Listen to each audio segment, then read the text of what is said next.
Hi there, this is Tory Belleci. Today's guest is Jamie Allison, the former general manager of Ford Motors. I am very excited to talk to him about it because I am a car enthusiast. So it's really exciting to have him on today. Jamie, thank you so much for coming. It's my treat. This is more like one of those really wishes, dreams come true. You love cars. You used to destroy cars, or we used to build cars. We used to get a lot of so much hate mail whenever we would destroy a car on this. Now, I mean, NASCAR, for example, right? I mean, thinking about, right, because NASCAR was it was like a stock car challenge, right? Originally. Yeah, it is. Where it is now. But I mean, I feel like the cars have evolved. They're so they've evolved so much and have got advanced so much in the racing technology that it's kind of like they've departed from that original idea of just driving the car off the lot and racing it as is. Yeah, that's it's a topic on itself, right? Yeah, but it's just interesting because I've watched. It's like I've been to Daytona. I love NASCAR, but it's like it wasn't until I did some research. It was like it used to be just stock car. It was a stock car race. Yeah, and obviously the speeds that they got to, the level of safety that's required, all that drove changes to allow it to be what it is today. Because obviously, right, you take a stock car and you start going onto the big ovals, and you start reach those speeds. It's that's not what stock cars are. So I think the sport and the development of the cars and the safety around the cars had to evolve with the times and the tracks that are built. So really, I think what I think is happening is every generation. It's funny you mentioned stock car racing, right? But every generation that comes takes advantage of technology that is happening in that generation, and right, new forms of sports and motorized sports evolve. I was just, I was talking with someone about, every once in a while I'll turn on the TV and I'll watch these drone racing, and I'm like, oh yeah, how fascinating is that?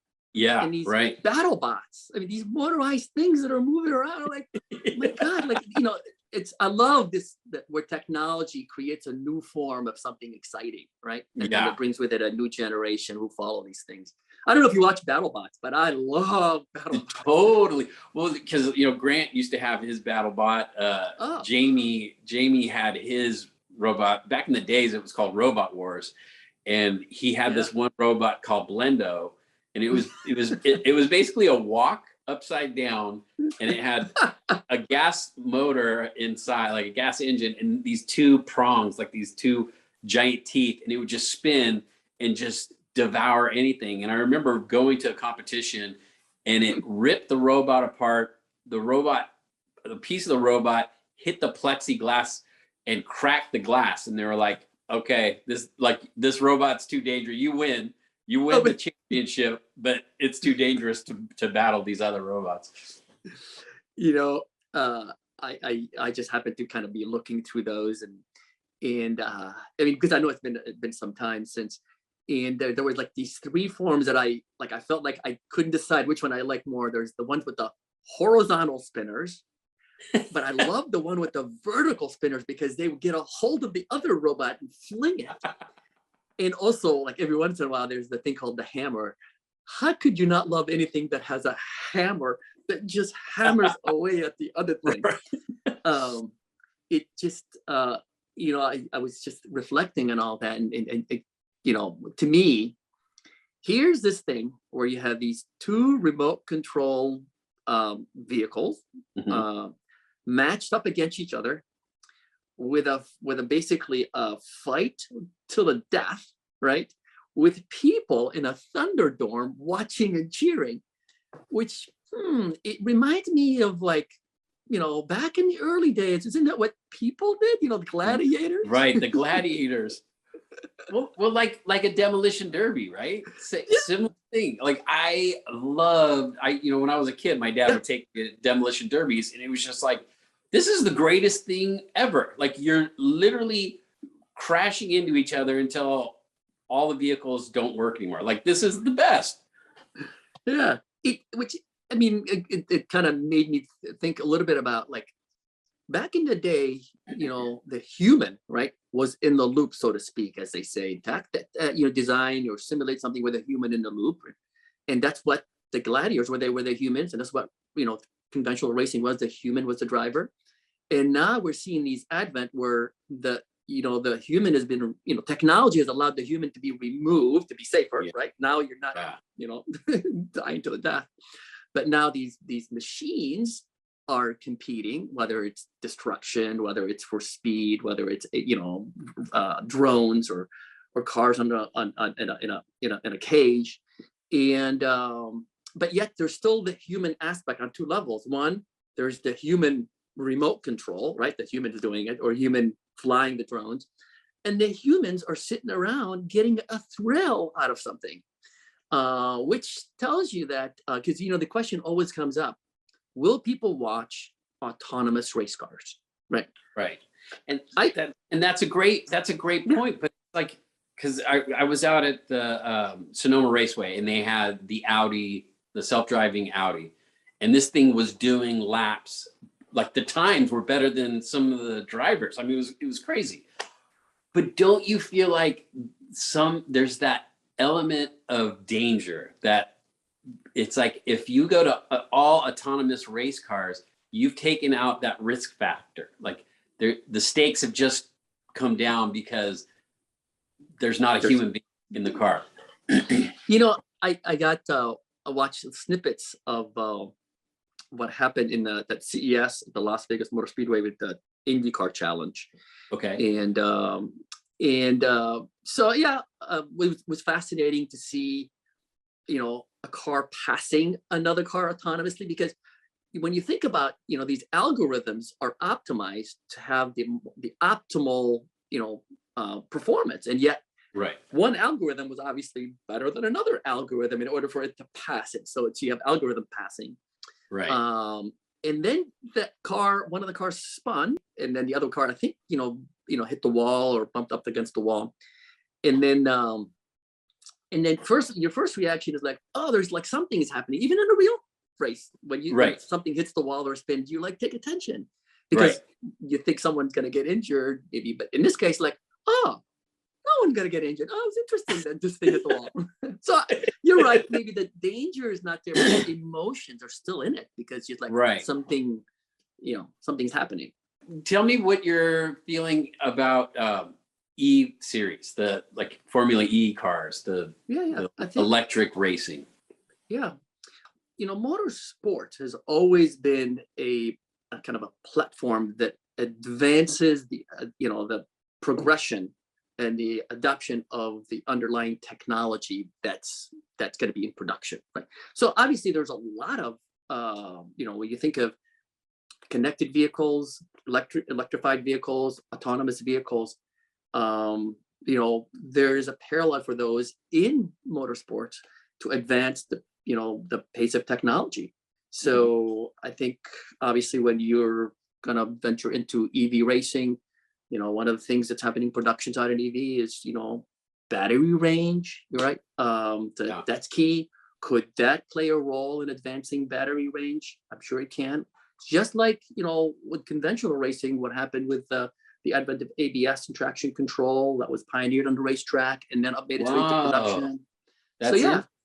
Yeah, I think if you look for that crossover and connection of how motorsports can support production and vice versa, I think, and like again, I'm looking at it with that lens because of the role I served.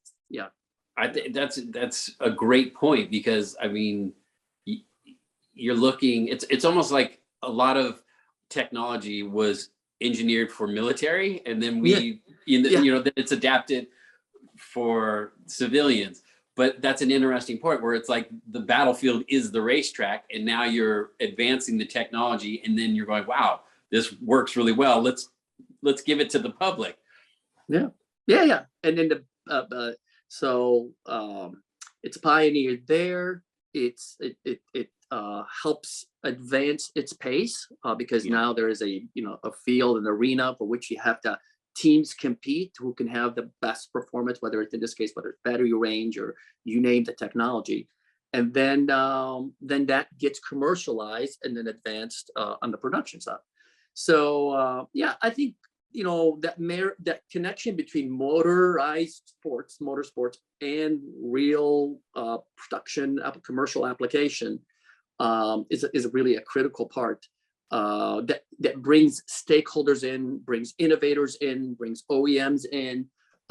It just brings all the players, all the suppliers to help. So I think that's key.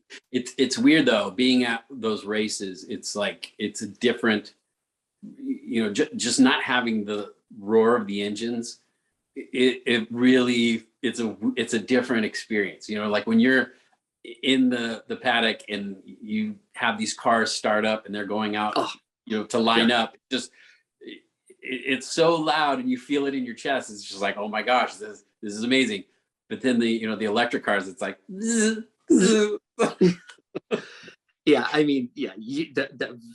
visceral, like when every part of you is shaking because all the crackle of all the exhaust that's coming from all these engines that are starting, or when you're down at a NASCAR race and all 43 cars are just zipping by on the front straightaway and just like you feel it, the air is vibrating your body. You're at a drag race standing behind that line. I mean, it's just, I think all these, right? Everything, every one of them has a visceral feeling, and obviously, EVs, for so long, power in performance is associated with the noise that it produces, right? Yeah. And then, but EVs kind of changed all that when you think of a Mustang Mach-E or Tesla or all these. And you get in one of those cars. When I first got into a Mustang Mach-E, and it's just like, it's like a catapult. I mean, it's just you're launched and you're like pushed back into your seat because of that, obviously that instant torque that's propelled you. And so you have a different visceral feeling that coming from basically without audible aspect to it. So I mean, they're all thrilling. So different forms of thrill. No, and you're right. I mean, like you were saying, I mean, there's people who are into sports, right? Now you have the video game competition where, it's like, wait, people will watch other people play video games? Like, EV might not be for everybody, but there's going to be an audience, for electric races. Some tech, if it doesn't get democratized, then, the people don't benefit, right? And there's just so much happening in the arena of technology fusion with the automotive industry, and maybe we can end it on the fact that the car is becoming increasingly a part of the the IoT, the Internet of Things, right? Yeah. And then how it becomes a part of that network. It's AVs, CVs, EVs, talking to utilities, talking to the grid, it's a part of the the whole network of connectivity that brings to bear what people need to do. Thank you so much, Jamie, for coming on and talking with me. This has just been amazing because like I said, I'm a huge car guy. I've been a huge Ford car enthusiast, ever since I was a kid. So this has been a real treat for me. So thank you. Oh, very kind words. And actually, like I said, I'm a big fan. I'm delighted that we got a chance to connect. Nice to meet you. Good to meet you too. Thank you.